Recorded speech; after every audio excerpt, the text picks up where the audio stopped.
There's nothing more thrilling than nailing an insurance company. And the truth shall set you free! I want the truth! You can't handle the truth! Great moments are born in great opportunity. Welcome, everybody. Time for another installation of On Justice Podcast. I'm Jordan Redavid. That's my partner, John Fischer. What up? We hope you had a good Thanksgiving. If this is your first time watching us, why? But to make sure that never happens again, if you're listening on YouTube, watching on YouTube, make sure you subscribe and hit that bell notification so you get notified when Justin pumps out a new episode for us, because we're trying our best to not only keep it fresh and put it out on a recurring basis, but to also be meaningful and help those who are aspiring to be lawyers, already are lawyers who want to be better, or people who are in need of lawyers and want to better educate themselves. So make sure you're following us on all the channels. So John and I were talking before we went on air today and about what we should discuss. And I think the overarching topic will be career choices within the law. And obviously we can only really touch on things that we have personal experience with, but there's so much to unpack with that. And the impetus for bringing it up is actually a really positive thing, which is today, we're recording this on November 28th. Today we welcome back Crystal. Crystal worked with us for many years. She worked for John when John was a solo. Before that, she was one of our best employees. She had done pre-litigation work, litigation work, and worked her way all the way up to office manager when she left. And we were sad when she left. It was amicable for sure. And she spent a couple of years away, and now she wants to come back into the trade, and we took her back with open arms. And to me, that was reassuring for a lot of reasons, even broader than Crystal, which is to say that it makes me feel good that we're creating the type of environment for employees, the type of culture that they know they can return to or come to and know that they'll have a good quality of life and job satisfaction. Because she didn't leave on an employment-related issue. It's not like she left and went to a competitor. She had other things she wanted to pursue in her life, and we're glad to have her back. Yep. Yeah, I mean, look, the reality is like we're happy to have her back. She checks a lot of boxes for us and left, and she's now the second, really the third employee that we've had come back after they've left, other being Abigail and Lewis, and so they become instrumental members of the team. We're thankful to have them here, and like that's the one thing you hear a lot of times people talk about turnover and people aren't staying and people, and the reason is you got to focus on your culture at the firm, what you're offering, how you present, that kind of thing. Goal setting, mindset for like you as a boss as well as for the employees, and just kind of having some clear transparency. And I think that we do a good job doing that with our staff, with our attorneys, everybody just saying, look, these are the expectations, these are the benchmarks, this is where we want you to meet it, and that's It'd be great. It would be great if every single person, the day that we hired them, stayed for the next 30 years or whatever. And I hope the people that are with us do. But is that like a realistic expectation? No. And I feel like even in our generation, we've seen a shift. A lot of people, it's like 18 months to 36 months, bounce to somewhere else, lateral, keep going, working your way up the ladder. That doesn't fit Crystal in particular. But in general, I think we don't see career tenure like we did probably in our parents' generation. But my wife, for many years, was a recruiter at a big corporate, big public accounting firm, two of them. And she calls people like Crystal, Lewis, and Abigail, they're boomerang employees. And it's a compliment. They're good people that you want to stay. They have to leave for one reason or another, and you just hope they return. And when they do, that's a big reward. And I feel really good. I feel really good about it. Yeah, this is exciting. I mean, I never was. I feel like I was a boomerang employee, but I used to get fired and get rehired. But that was when I was a bartender. I'd do something stupid. My boss would fire me and then be like, all right, you can have your job back because I made her money. Like that's the thing. If you got a good employee that makes you money, I was throwing the party, right? You can't like not have me there. You can have some new person nobody knows. Like it's like I saw a sign once that said like you could never know too many. I think it was like cops and bartenders or maybe it was lawyers. I forget what it was, but it's true. Like if you go to a bar and you see your bartender, your guy that's there every, weekend, weekday, you're going to have a good time. If it's somebody new, you're like, oh, let me just get 2 Bud Light. You know what I mean? That's a fair point. It's different. And so I was a boomerang in the sense that maybe I was like a yo-yo. She would throw me down and I'd bounce right back up into her hand. Maybe that's a better analogy as to what I was. But yeah, I got fired like, a couple times. I think I went to jail once and then got my job back. That's another story for another podcast day. But Well, hey, there's a lesson in that, and we'll talk about it another day, which is just because you got some blemishes on your record doesn't mean that's who you are as a person or who you will become. this is true. This is true. That's an episode for another day about overcoming adversity in a way. But staying on the career path thing, our firm is in, fortunately, a state of growth. I think, although I'd like to say, oh, there's a way you can stay, build a homeostasis, be a bit more static. You don't need to grow. You don't need to shrink. I don't think that's realistic. I think most businesses, and ours included, if you're not growing, you're probably dying or decaying and you don't realize it. Now, does that mean you have to go from 10 employees to 100 employees in a year? No, it's not remotely what I'm talking about. Doesn't even necessarily mean more employees. No, not really. It could be more practice areas or new offices, but we're growing. And Crystal came on board at an appropriate time for that. And thinking through this idea of growth gets me thinking about how many people in the legal industry don't have an opportunity for growth as an individual professional. And I'm talking about beyond lawyers, okay? I'm talking about the case managers, the receptionists, the file clerks, and then also the associates aspiring to be partners, whatever it is. There are so many people in this profession who are working dead-end jobs and don't even see it. Whether they call it a career or not, whether they convince themselves otherwise or not, it's a dead-end career. And I know that you and I both pride ourselves on making sure that every single person that works with us knows what you're doing today is not what you have to be doing 3 years from now. What your title is today is certainly something that's open to change. Your compensation, we don't really like to put limits on that. We like to create environments where people can make their own way. But even putting us aside, I have met people I went to law school with, people I've met since going to law school and just met through practice. You meet these people when they finally let their guard down, they're telling you about their day-to-day, right? I got to wear a suit and tie to work every day. Or, as soon as COVID was quote unquote over, back in the office. Or my favorite, and I mean that sarcastically, one of my closest friends in law school, we worked as a law clerk together at a white collar criminal defense firm in Coral Gables. And he stayed on to be an associate. I quit. I couldn't take what I perceived to be a toxic environment. He stayed on. And this is a job, okay? They would not, it was like unspoken, but then if you breached it, it was spoken. You never ate out for lunch. And by eating out, I'm not talking about at fine dining. You didn't leave your fucking desk. Everybody just never said a word, went to the fridge, got their salad, sandwich, whatever, sat back down and kept working. And just so that I'm clear, I'm not talking about on occasion, every fucking day. And if you left, you were like ostracized. Well, that didn't work for me, obviously. And so did a lot of other things. But John, do you have any experience like that? I mean, this guy, he's brilliant. He's got the brightest career. He's since left, and I'm so happy for him. He's gone on to much better things. But this is someone who was there and at the time, for a lot of other reasons, was trying to probably convince himself that, well, despite this and despite that, I'll have an opportunity to grow here, but he didn't. Yeah, I had the same exact experience. I mean, I think I forget what it was. I was working for Solo when I first started out, and I went to meet a couple buddies for lunch. That was it. I got a phone call while I'm at lunch from my boss, what are you doing? I was like, I'm at lunch with my friends. Oh, you need to come back to the office now. Okay. Hadn't ordered my food. I got up and left. Nothing to eat. And then I got back and I got chastised about how we don't go to lunch. Look at him, look at me, you bring your lunch to work. And I keep thinking about that, and I'm like, I look back on that now, it's like, that's, if you are that uptight as a boss, you're a piece of shit.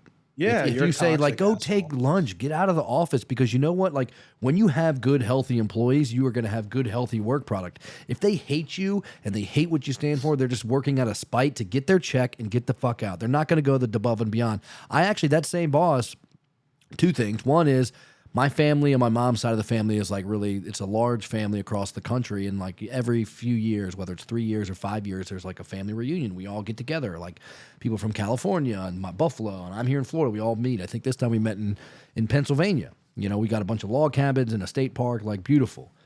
While I'm there, which was a pre-planned vacation, I got a phone call from him that said I had to come back to work in the middle of my vacation. And I did it. I had my stepdad drive me to Baltimore, Maryland, to the that was the airport that was closest, and leave and fly back to work. You know, That's terrible. I think I was like right before I had kids. I think my wife was there. I don't even know. I think I just might have went back by myself. But let's be real. You went back probably, and I didn't know you then, but you almost certainly went back because you believed in your heart somewhere. I need this job. It's a good job. I have to have There's it. a future here. I have to have it. I mean, before that, I was working like I got a job making $20 an hour. You know, working 20 hours a week. You know, that was my job out of law school, making $400 a week. You know, and so I need. But the thing is, it's like I'm the kind of person like I'm dedicated, I'm committed, and when I say that, yeah, you need some help, fine, I'll be there. You know. But then, but don't believe for a second that I wasn't like, that's a horrible thing that made me have to do. People weaponize that. They use it against you. They say, oh, this guy's loyal. He's a super hard worker. You know, and then they leverage that, and it's not fair. And, you know, I can only speak on things I've seen or experienced myself.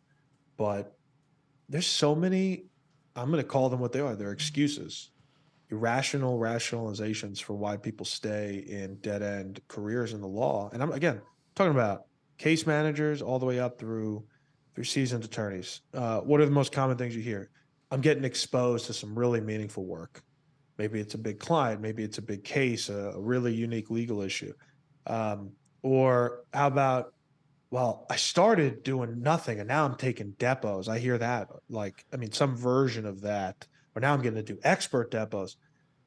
You convince yourself that you're not worthy of practicing law so much, where they have convinced you, that by the time they just give you a little crumb of a case to practice, you think this is like some big deal. That's bullshit. At least in my view, you know, we all pass the bar really not knowing shit, in my opinion, and not having any experience. And how do you gain experience? How do you know what you're doing? Is to try. Just do it. Is to do it. And like, how often, if ever, has a deposition gone so bad due to inexperience that it destroys a case? In my experience, never. And I don't mean like me personally. I mean, never even seen it. Yeah, I mean, there may be like a question you didn't follow up on or something you could have explored more, like where you let the witness off easy. And that comes with, I think, experience and comfortability of like, look, this is my depot. No. Like, I appreciate that answer, but like, answer my question. Like, just, it's a yes or no, you know, and they don't want to answer. And sometimes maybe you let them go. But yeah, I mean, I mean, look, we were relatively young. I mean, you were in the PD's office taking depots. Like, I'm basically starting my practice 4 months after being a licensed lawyer. Like, let's go. You know, I've seen some depots, you know, right, and then read some things. You like there's so much information out there. Well, and really we're talking about a very specific, because I always hate the term litigation. I hate it because, not because it's not inaccurate, because it's inaccurate, but because it means so many different things in many different contexts. We're talking about a subset of litigation primarily geared towards trial work, where it's single plaintiff or multi-plaintiff versus one or two defendants and their insurers on the back, right? That's what we're talking about. That can take many forms, from medical negligence to car accidents, huge product liability, pharmaceutical case. So it's not just like some small potatoes. It could be very high stakes. Right. I can't speak to what it's like at huge firms where it's ABC Corp, Fortune 500 versus XYZ Corp, Fortune 500. And there's, you know, it's a bill fest, and it's all kind of quasi-transactional, make-believe litigation. No one's really ever going to trial over it. I don't know anything about that. But there's enough people I do know that work in these primarily defense firms, but I've seen it in plaintiff firms, where they're doing this type of work, trial-oriented, injury-oriented litigation work, and they're getting no meaningful experience, but they convince themselves otherwise. And I just feel like people owe it to themselves to be honest with themselves first. If you're in one of those jobs, really dig deep and find out, like, is my future here? And if it's not, you're better off, in my opinion, moving now and building roots somewhere else than you are, well, I'm only in a year, how's that going to look? Fuck that. And explain to the next person, the next employer. In my opinion, I had to leave. Why? They were smothering me. They wouldn't give me any oxygen to breathe. They wouldn't give me any experience. I'm here to be, I am capable, I am competent, I am intelligent, I can learn, I'm a quick study. I want the experience. I want to be on the front lines. And there's so many different It's lawyers just never, and law I firms. mean, I feel like it's never going to happen. I mean, depending on if you're on defense or plaintiff side, at least in what we do. Well, what do you always talk about? What's the number one thing? The golden handcuffs you always talk about? I don't know, man. Right? I went to Troutman Sanders when we were doing the vaginal mesh case, which, by the way, like, think about this. Like, I'm a young, how old, what year was that? Like 2018, 2017 maybe? Yeah, it was 17 or 18. Okay. We 18, were, I think. maybe it was right before the firm started or we're together. I'm literally in, you know, I'm litigating myself. You know, this is one component of a vaginal mess case in the multi-district litigation. So I got to get licensed in the court, follow that, get in the common benefit program. I'm deposing in Troutman Sanders, their expert, like their huge expert who went over my case. Like Troutman Sanders, by the way, is an enormous defense firm, Enormous. primarily defense firm in Atlanta. But their office was so nice. Like, it was like the nicest place I've ever been to. Mike, bar none. I mean, I've been to some, I think, excuse me, maybe it was Schuts Bowen down here. They got like a bar because they do like alcohol and tobacco. That was pretty sick when you came in the conference room or the entryway. There was a big bar. I thought that was interesting.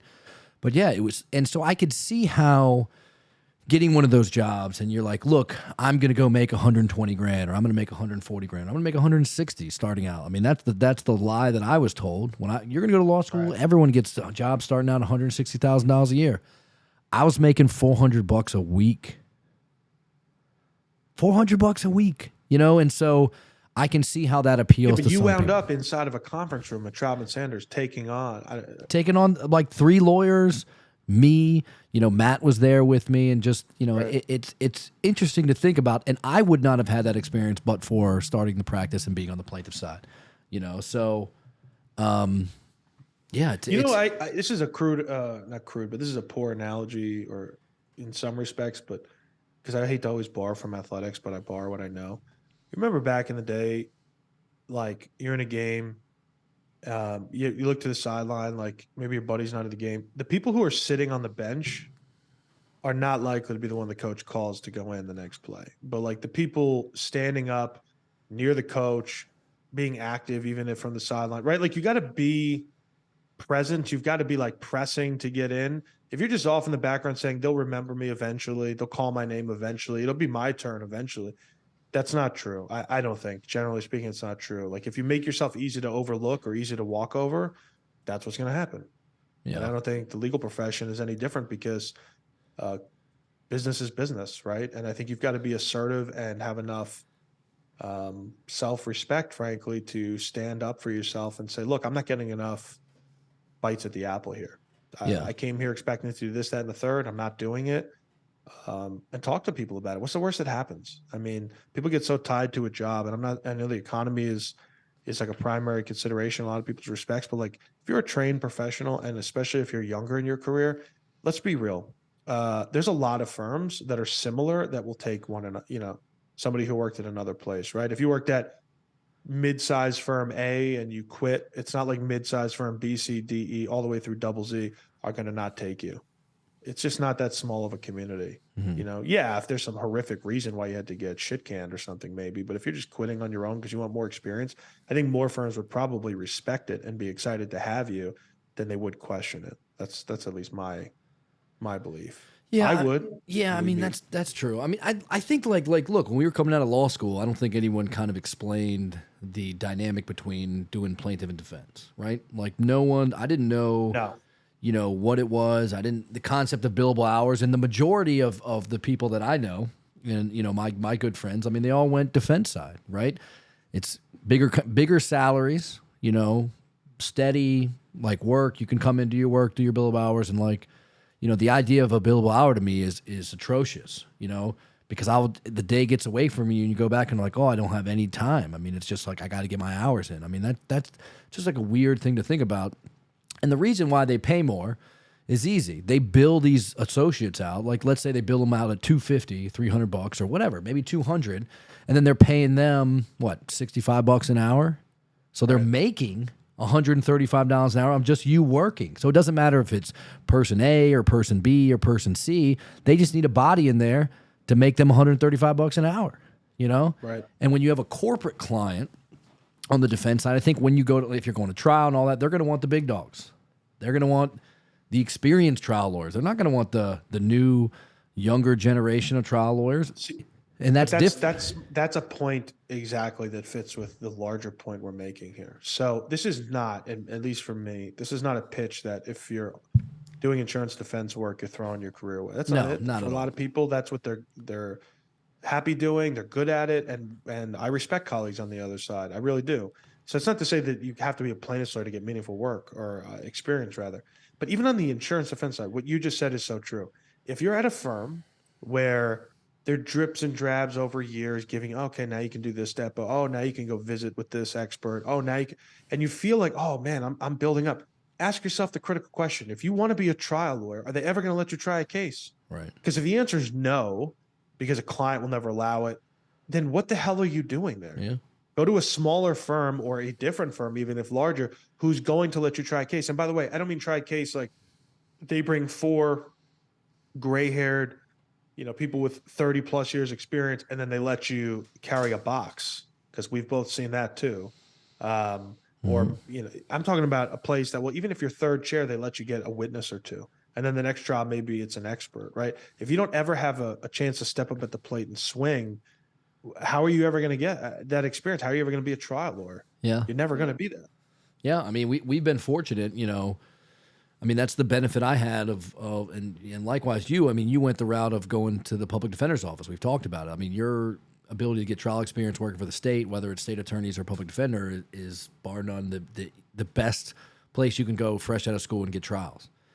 I obviously was different, but being at a small or a solo, like, you get to try your own case. I mean, you want to go to trial, go to trial. Like, it's interesting. I saw, a post earlier about, it's like looking through, I forget where it was. It might have been on LinkedIn or something, about people talking about, using and experiencing the trial programs in various schools, and then not being able to go to trial, and maybe it had been like 10 years or something like that. And that, to me, I don't know, that's crazy to me. To not have a trial within 10 years, have zero trial experience, 10 years out of school. So this hits home to me, and it will for you.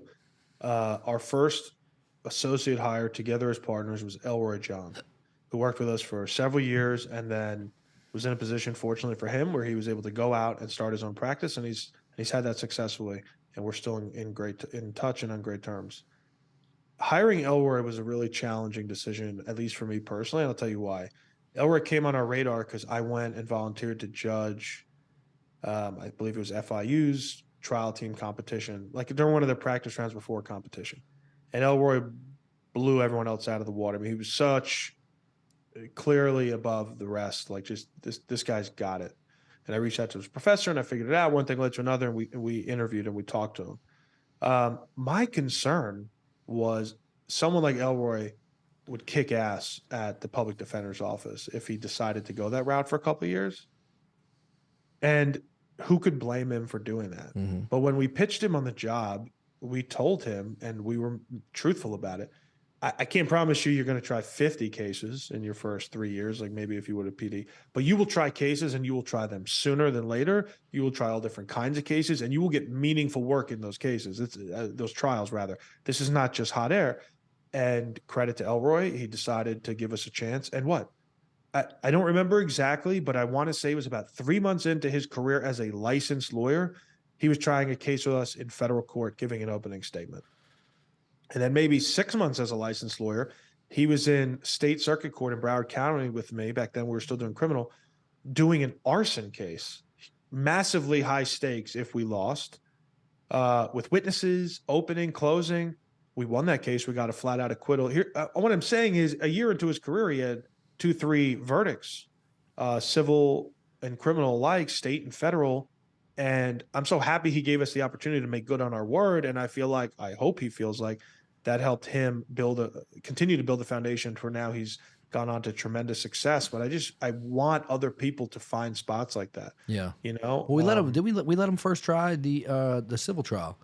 No Mio. Who was it? Luis Carlos. It was something. Down in Miami against Patrick Knight, who then was with United, right? Or United in front of Pedro Acharte. Yeah, we let him. You know what? He got his ass kicked. Okay, he got his ass kicked, and Elroy would tell you if he asked him, because it's not Elroy's fault.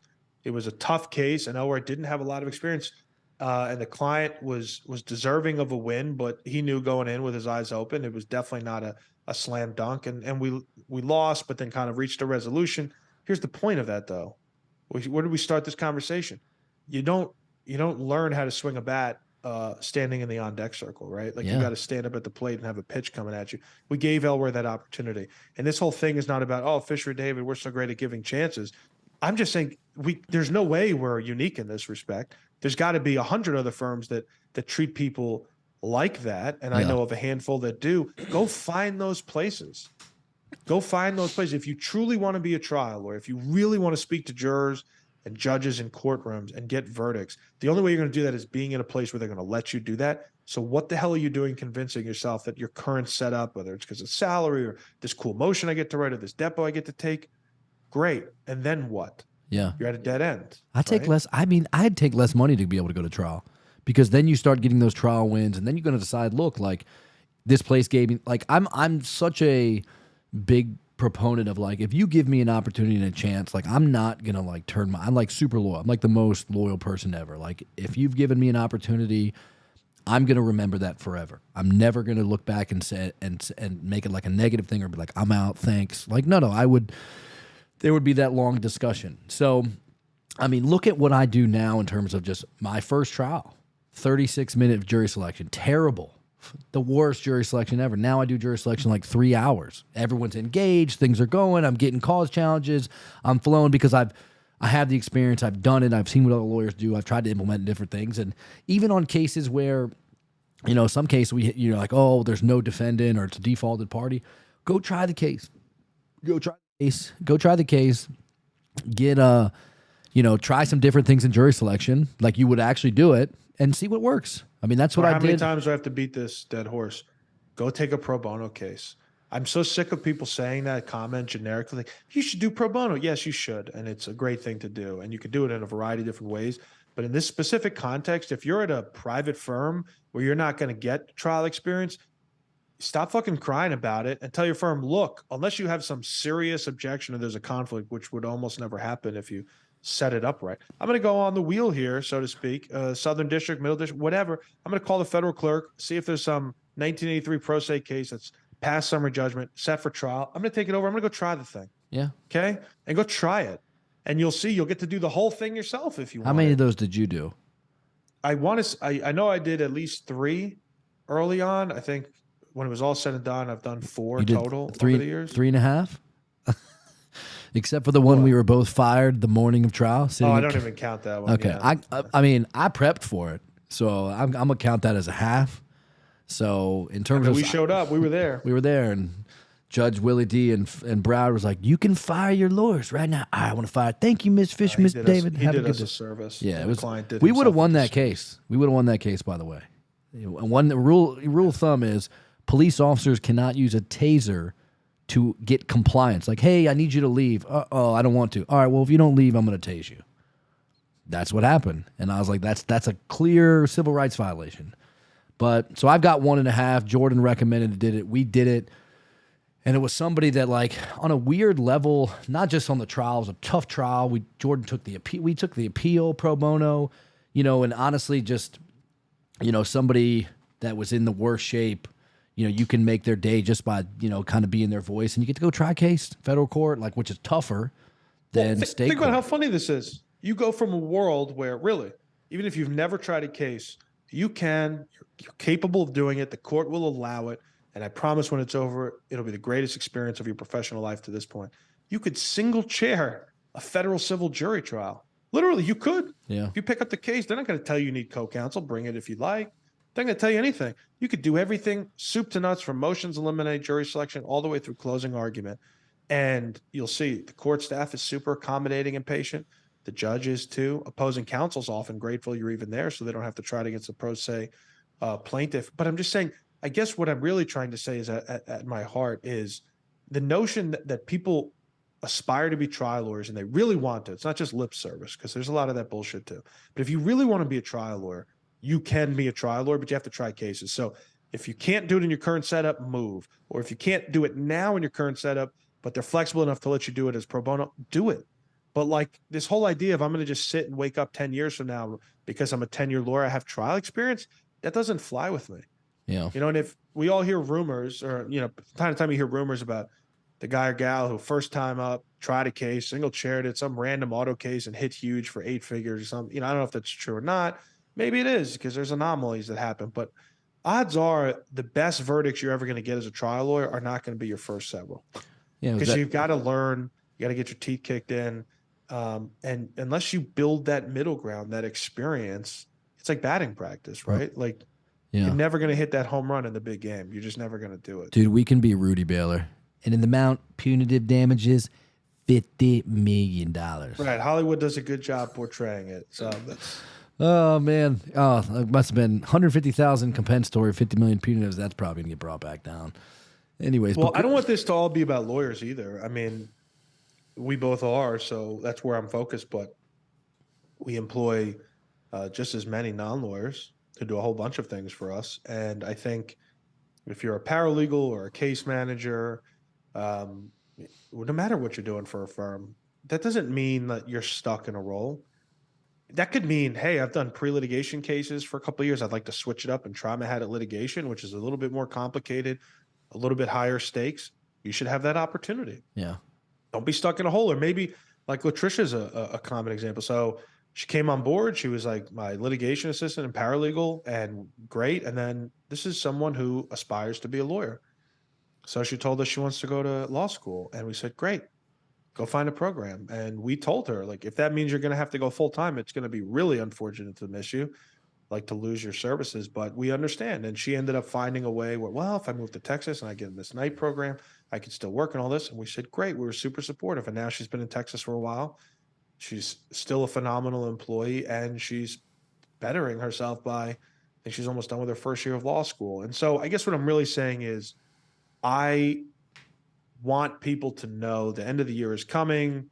Sometimes that's the time of year where people start to like plan for the next year. Goals are being set. Be honest with yourself. Are you in a position? Are you in a place where they value you enough? They value your future enough that you're truly going to be able to grow? Because I think everybody deserves that opportunity. And if you're not there, don't be scared and little thinking. Don't convince yourself the universe is so small that this current employer is the only place for you. There's probably a lot of other better spots you can land if you're in one of those situations. Yeah, 100%. I mean, we've been pretty fortunate, just with the people that we have. And like the idea is that, so it's, I talk about people wanting to better themselves and like wanting to, grow. So it's like, if somebody was like, look, I want to make sure they're trying to grow and develop what they want to do here. But if we're not the right place for them and they think they're going to grow somewhere else, I can't. It's like this internal, I guess, dilemma that I have is like, on one hand, I want them to grow, and if it's not with me, I want them to grow with somebody else. But but at the same time, I don't want to lose them, right? So it's like that balance test of like, at the end of the day, man, just if my employee's happy and it's not here, then then I'm not doing my job, right? And I think when I talked about earlier about having those shitty bosses, your same experience, Jordan, having that shitty boss can make you a better boss, right? I mean, because I know what I don't want to have. I don't stand over top someone and be like, all I look at is like, are you producing, right? In our business, are you making money? Are you getting your work done? If that's the case, fine. We're not helicopter bosses. We don't hover over top of our employees. I don't put cameras in there to make sure people in the office. I don't call to check in. Like, I just expect work to get done. And then we have our meetings and you tell me if it's been done or not, Yeah. Give people an opportunity to show you who they are, and then believe them when what they show you, because their actions speak louder than words. And if it jives from a culture standpoint and a workflow standpoint, then it works. And if it doesn't, then I know you and I have no problem telling people, hey, this isn't working. Fortunately, it hasn't come up a lot. But the same is true on the other side of the card. I think people, I really do. I think people they do themselves a disservice by convincing themselves they're not significant enough, important enough, experienced enough. They haven't been patient enough. Like, look, I am very much against just carte blanche entitlement, like just getting something for the sake because you feel like you're entitled to it. That's not what I'm talking about here. But I'm talking about knowing your self-worth and knowing where you want to be. If you really know where you want to be and you're on a path where you'll never get there, like you need to cross a body of water and there's no bridge ahead or no tunnel, then what the hell are you doing there? Why spend any more time? That's what I'm talking about. Yeah, turn around, find a new path. God, I like that. Jordan, so you need to be doing the posts about all that insight. That shit was deep. No, standing over a body of water with no bridge. That's amazing. I've never, how I feel. I've never thought about that. And it's not about overcoming adversity. It's like, there's a bridge, it's not there, and it's never going to get there. So what are you doing? Turn around and go find somewhere else. I mean, that's you're going to get bitter. Yeah. And I think like that, like resentment builds like bitterness, right? When you're like, when you don't get things, and I want employees that like they want to make promises, not excuses, right? And saying that, you almost, it's like you'll find who you are as a person put into an environment where like it's all on you. It's not on us. Like to me, if you want a person that's going to micromanage, that's not going to be me. I'm going to say, here's your opportunity to succeed. If this is what you want, if you want to be this trial, you want to do these things, go do it. Show it to me. Don't tell me and then come in and then be like, oh, I couldn't do this, or the case wasn't good, or, just find a way to just, get it done. If you got a case that you think sucks, settle it. Settle it or you withdraw from the case. I mean, that's the reality is like you're going to spend more time on that. So you want to just, keep moving, and that will, in a way, you can build your own bridge, right? Yeah, I feel like it's a matter of building an environment, not building your own ego as the employer, right? I think there's a lot of people who employ others, law and other industries, and they convince themselves, I'm going to train this person. They're going to become a mini me. They're going to do things exactly how I do it because how I do it's the best. That's bullshit, I think. That's a topic for another day. But you can build an environment. I feel like you and I are similarly minded where we vet people, we interview them, we feel like they have, whether it's raw talent, some experience, some combination of factors where we're like, all right, this is a good fit. But then you come on board, and what do we think? We say, here's what kind of computer do you want? How many monitors? Great, here you go. Do you need some support staff? Okay, great, here you go. Right. You need access to Westlaw and research? Great, here you go. You need a bank of documents that we filed in the past that are similar? Here you go. You need Slack channels to communicate instantly and DM your colleagues in the firm and ask questions and get some ideas and instant feedback. Boom. Here you go. So it's like build the environment for people to grow into the best versions of themselves. And I'm proud of us that we try really hard to do that. And I think you'll get more out of people that way. And I don't just mean productivity or even end results. I'm talking about just like longevity, happiness, a less toxic work environment. And I mean, how often have we had a situation where you and I have handled a case for a little while? Somebody new comes on, we hand them that case, and the next thing you know, they're taking a different course of action that we didn't think of, and boom, now they've settled the case or gotten a higher offer or a better outcome than we were going to do. Because the point is, we want people who can thrive in our environment, and ultimately, what matters is that the client gets the best outcome. And if that happens, then we've done our job. Well, I mean, we always talk about it. I think a lot of entrepreneurs talk about like reinvesting in the business. And I think the most important is investing in your employees, right? Getting the good people, having good systems and good support in place to allow them to be their self. Because you're right. You can't be like, I don't want people to be me. Like, I don't think anybody can be me. I'm kind of crazy in this sense, but in a good way. I've got my own things. My desk is a mess. I'm not like, I got stuff on the floor, but they're organized piles. That's why I like I call it organized chaos, right? Like if you come in and move something, I'm going to lose my mind because I know where everything is. That's as weird as that may sound. It's true. But like some people do things differently, and that's them. Right, so you don't impose that on other people. Right, because the thing is, if you want to be a trial lawyer, the main thing is being genuine and sincere, and you can't do that trying to mimic someone else. You can take things from them and make it your own. We've taken stuff from Mitnick, Raleigh, and put them into our own, and then be us. I mean that's what makes you that genuine. I think your employees have the same way of like, look, here's your checklist of what you need to get done, but like how you do it and implement that is fine because that's got to be you. How it makes comfortability for you, and I think it's when you're coming out, you don't think about any of this stuff like coming out of school, what you want to be, and I really think we put like too much energy on you're a lawyer, you need to work 90 hours a week, you have no life. I don't know, man. I don't, maybe that sometimes that happens. I have weeks where I'm like, look, I tell my wife I got to work 7 days the next 2 weeks, 7 days in a row because I got so much you're work. Talking about the norm as opposed to that's the ebbs and flows of running a trial practice. Right. And I think that's what builds burnout. That's John, what people get the unmotivated. reality is, if somebody can get the job done if over 2 months the work is a little slower than usual, and I don't mean like there is no work to do. I mean there's no pressing deadlines, there's no hearings, or minimal hearings, definitely no trials. Then why the hell does somebody need to be in an office 90 hours pretending? No. When the time comes and you need them to put in those hours or perform in court, can they do that? And as long as the answer is yes, then why should you press it any other Yeah, time? and I think that's the way when there comes time when it's like, hey, listen, we're going to be in, there's going to be times when there's going to be split trials. We've done that where one team's in this trial, the other team's in another trial, and there's no one at the office except potentially Lewis. And that happens, but in the weeks before and the weeks up to that, it's a ton of work, and, it allows for that, I don't know, that time when you can call upon them and say, hey, look, let's do the work. And they're like, dude, let's go. It's trial time. It's different. Yeah. It's an expected reason. So I feel like, look, happy employees, you have happy clients, which ends up with better results. So our investment repays tenfold, because I think if all you're doing is putting out fires and trying to handle too much and you're unhappy, then it's just, you're just trying to move shit off your plate. This is the last thought I can contribute on this, but I've been thinking about it, and I finally think I found the words to convey what I actually feel about it. If you're in our business, then you do a lot of setting the value of things, right? Setting the values of loss. Well, how the hell can you set the value of another person's life when you haven't calibrated the value of your own as the professional? And I just think people need to wake up a little bit more and be a little more self-critical and aware and say, am I in the best position that I need to be in to get to where I want to go? Because ultimately you'll be a better lawyer for your clients down the road if you make those decisions to put yourself in a position to grow. So just know your own worth. That's what I would say. Yeah. I don't actually have anything to follow that. That was actually another gem, Jordan. God, he's so good.